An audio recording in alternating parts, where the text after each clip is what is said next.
அதாவது அவர் திரைப்படத்துல வெற்றி பெற்று ஒரு சாதனை படைத்து மக்கள் மத்தியில வந்திருக்காரு. இது வரைக்கும் இன்னும் பரீட்சை எழுதல. பரீட்சை எழுதினாதானே மதிப்பெண் என்னன்னு தெரியும். இப்பதானே எழுத போறாரு. எழுதட்டும், மக்கள் என்ன தீர்ப்பு மதிப்பெண் கொடுக்குறாங்கன்றத நம்ம பார்த்துட்டு, அவருக்கு பரீட்சை எழுத தெரியுமா என்ன தெரியாதான்னு நாங்க சொன்னா நீங்க என்ன சொல்லுவீங்க? அரசியல் காழ்ப்புணர்ச்சியோட செந்தில் நாகராஜ் உதயகுமார்னு சொல்றாங்கன்னு சொல்லுவீங்க. அவருக்கு இன்னும் அனுபவம் இல்லை. அவருக்கு அனுபவம் பத்தல. தமிழ்நாட்டுல என்னைக்கு கூட்டணி ஆட்சி என்னைக்கு மக்கள் ஏற்றிருக்கிறாங்க? சுதந்திரம் அடைந்து எவ்வளவு காலகட்டமா இருக்கு. கருணாநிதி அவர்களுடைய தலைமையில மைனாரிட்டியா இருந்துச்சு, மெஜாரிட்டியே இல்லை.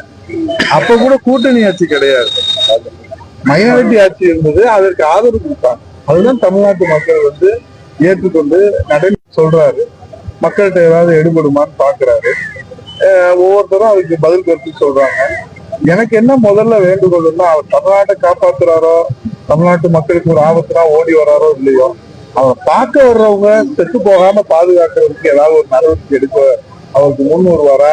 அதுக்கு அவருக்கு அனுபவ பாடம் கற்றுக் கொள்வாரா? இப்ப இங்க ஆர்ப்பாட்டம் வந்துட்டாங்க, இல்ல பாதுகாப்பா வீட்டுக்கு போவாங்க. அவர் 41 பேர் இறந்தத ஒரு ஒரு நெஞ்சில ஈரமே இல்லாம பேசுறாரு. அப்ப அவருக்கு என்னன்னா, எவன் செத்தாலும் சரி, எவன் சுடுகாட்டுக்கு போனாலும் சரி, நான் முதலமைச்சர்னு சொல்றத தமிழ்நாட்டு மக்கள் எந்த காலத்திலும் ஏத்துக்கிட்டதா வரலாறே இல்லை.